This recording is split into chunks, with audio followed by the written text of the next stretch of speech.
तो सर आप past life regression करवाते हैं, उसके थ्रू हीलिंग करवाते हैं। हम जैसे लोग और हम जैसे बहुत से लोग जब पुनर्जन्म सुनते हैं ना, तो हमें लगता है नहीं ये सिर्फ कहानी है, ये इधर उधर ट्राइबल एरिया से निकली हुई बातें हैं। तो वैसे लोगों को आप क्या तर्क देते हैं कि हम भी पुनर्जन्म को एक नए अंदाज से देखने के लिए फिर से खड़े हो जाएं? देखिए जूही जी, अगर आप एक परिवार में जैसे 4 बच्चे पैदा होते हैं और एक ही माहौल मिलता है उनको, और उसके बावजूद आप देखते हैं कि चारों भाइयों के नेचर बिल्कुल डिफरेंट है। और उसकी भी बात छोड़ दो, जुड़वा बच्चे भी साथ में पैदा होते हैं तो राम और श्याम की तरह उनकी पूरी कैरेक्टर अलग अलग होती है। बिल्कुल। तो फिर जैसे बोलते हैं ना कि जब एक ही पेड़ के सारे पत्ते निकलते तो ऑलमोस्ट एक जैसे डिज़ाइन के होते, तो सब एक जैसे ही होने चाहिए थे। तो ऐसी क्या चीज़ है कि वो एक जैसे नहीं है?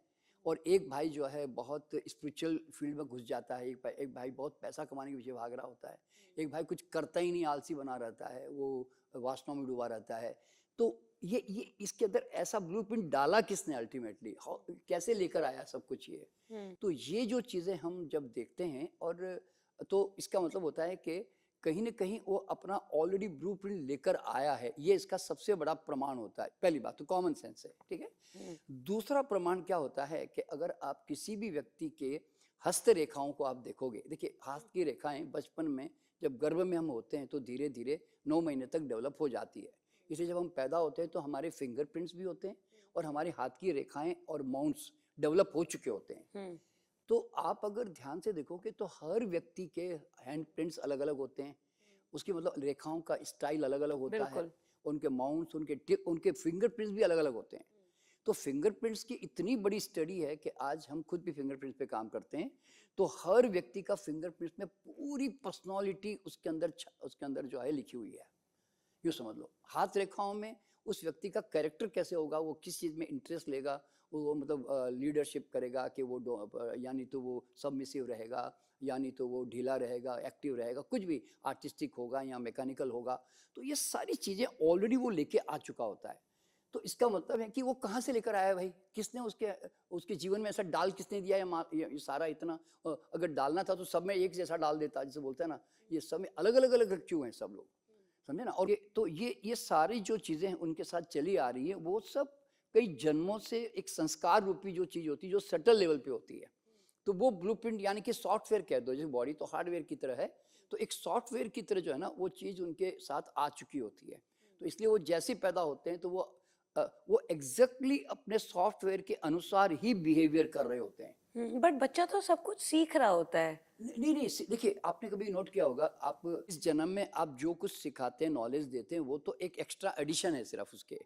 पर अगर आप ध्यान से देखोगे कि सर्टन कई चीज़ें बच्चे अपने आप भी करने लग जाते हैं, जैसे म्यूज़िक करने लग जाते हैं, आर्ट करने लग जाते हैं, कई चीज़ें क्रिएटिविटी उनके अंदर होती है, कई तरह की उनका आकर्षण होता है।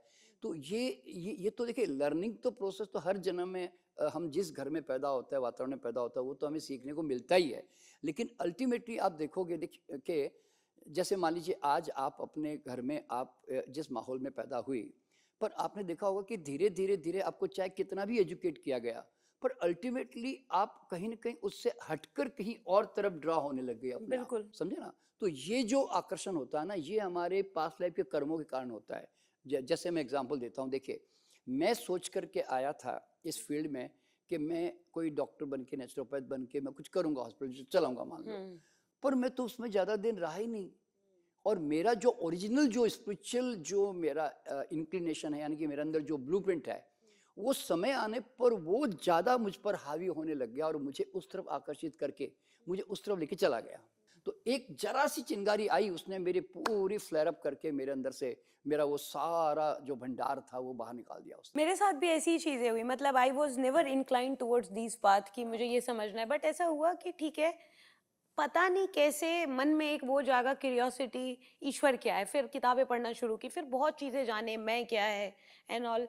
लेकिन आज तक मैं ये बात अभी भी नहीं समझ पाई हूँ कि क्योंकि वो मेरा समय ऐसा था कि मुझे उस कंडीशन ने रिवायर कर दिया ये सोचने के लिए कि ईश्वर क्या है। बचपन से मैंने बहुत सारी चीजें देखी, मेरे घर में काफी क्यूरियस लोग रहे, मैं बहुत क्यूरियस थी, इसलिए ऐसा हुआ। या फिर ये मेरी कॉलिंग थी, जिसको आप बोल रहे हैं ना कि एक ब्लूप्रिंट पिछले जन्मों की वजह से, क्योंकि मैं भी ऐसे उड़ते उड़ते इस दिशा में आई। हाँ कोई कहीं से कोई विजुअलाइजेशन नहीं, कभी सोचा ही नहीं था बिल्कुल मैंने बिल्कुल। कि इस एज में यहाँ बैठ के I will have interest in these things. देखिए, अभी मैं कई फिल्म स्टारों की मैं लाइव पढ़ता हूँ ना, इवन कई बड़े बड़े इवन लीडर्स की भी, तो उनके दिमाग में नहीं था कि वो कभी पॉलिटिक्स में जाएंगे, मतलब जैसे उनको हेड थी पॉलिटिक्स एक प्रकार से। कई फिल्म स्टार सोचते थे मैं आर्किटेक्ट बनूंगा, मैं डॉक्टर बनूंगा, मैं ऐसे फील्ड में जाऊंगा, प्लेयर बनूंगा, लेकिन वो सडनली उनके जीवन में एक ऐसा समय आया कि वो क्लिक हुआ और वो एकदम उसमें जम कर गए। तो ये जो चीजें घटती है ना, ये बिना आपके अंदर जब तक उसकी जमीन नहीं है ना, वो बीज काम ही नहीं करेंगे। अच्छा। जब मेरे भी दोस्त मित्र कॉलेज में थे, तो उन्होंने मुझे बहुत कोशिश की कि मैं सिगरेट पीऊं, मैं शराब पीऊं, ऐसे होते बच्चे करते हैं सब। पर मैं सचमुच में जब मैंने सिगरेट का एक कस मारा तो मैंने वास्तव में गाली दी कि यार तुम ये क्या पागलपन करते हो, कैसे अंदर लेते हो ना तुम निकालते हो यार, मुझे समझ में नहीं आ रहा है। और शराब को तो बदबू आके मैंने कहा यार इतनी बदबू मारती हो तुम, कैसे पीते हो यार ऐसे, तो मुझे समझ में नहीं आया कि यार ये तो बड़े मजे से पी रहे हैं मेरे दोस्त सारे और तारीफ कर रहे हैं, यार आज तो मजा आ गया, और मैं उसको ठीक से नहीं देख पा रहा हूँ। तो मैंने कहा मेरे अंदर ऐसा कौन सा एक तत्व छुपा हुआ है जो इन सब से दूर हो, मतलब घृणा कर रहा है। तो वो मेरा पास्ट कर्मा से जो मेरे अंदर जो मेरे जो बोलते हैं जो कंडीशनिंग हुई है, मेरे संस्कार में कहीं छुपे हुए हैं, वो इन चीज़ों से मुझे अपने आप दूर करती जा रही है, मुझे उस तरफ जाने नहीं दे रही है। और आपने देखा होगा कि आपको कुछ गलत चीजें करनी है तो कुछ आप उस तरफ आराम से, कई लोग चले जाते हैं और कई लोग, आपको लगता है कि मेरे अंदर से पता नहीं कोई एक चीज है जो मुझे नहीं जाने दे रही, नहीं जाने देती। तो हाँ। ये कौन है, जो ये एक अंदर छुपा हुआ जो व्यक्तित्व है। हाँ, ये मैं अभी तक नहीं समझ पाई, ये कौन है? Inner personality. देखिए हाँ। ये होता है हमारा इनर कॉन्शियसनेस। देखिए क्या होता है कि we are not just an physical being. हम देखिए फिजिकल, मेंटल, इमोशनल तो हमारे बॉडी के साथ अटैच्ड है, लेकिन हम लोग एक सटल बॉडी, हमारे बॉडी के देखिए 7 पार्ट माने गए ना, इस physical body, mental body, emotional body, casual body, है ना, ऐसे एस्ट्रल बॉडी, ऐसे इस तरह के बहुत सारे शरीर हमारे हैं, 7 शरीर कहते हैं।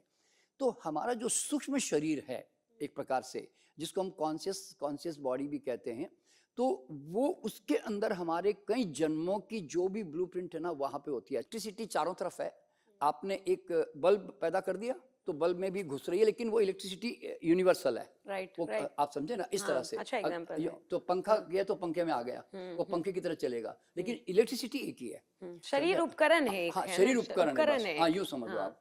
तो इस तरह से चलता है, एक प्रकार से संस्कार लेकर ही पैदा होते हैं और उसके अनुसार ही हम बिहेवियर कर रहे होते हैं, यूं समझ लें। तो आज हम अपने हजारों जन्मों के संस्कारों के बाई प्रोडक्ट है, हम ऐसे कह सकते हैं। जैसे संस्कार जिसको आप बोलते हैं, हम लोग देखते हैं अपने अपने यहाँ पे जो चलता है कि 16 संस्कार में मुंडन है, जनेऊ है। खैर ये तो बहुत अलग चीज, मैं अब जो समझ पाती हूँ। जिस संस्कार की आप बात कर रहे हैं वो इम्प्रिंट्स हैं। हाँ इम्प्रिंट्स है, हाँ जैसे ये सोल आप, इम्प्रिंट्स हाँ कह सकते सोल हैं। इम्प्रिंट्स। हाँ, जैसे आपने कहा कि आपने पहली बार अगर सिगरेट पिया तो आपको बड़ा अजीब सा लगा कि क्या है यार। हाँ।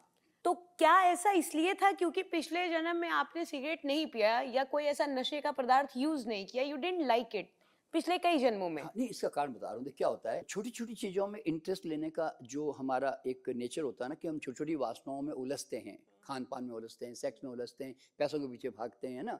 तो ये हमारी सांसारिक वासनाएं हैं जो हर आदमी में होती है।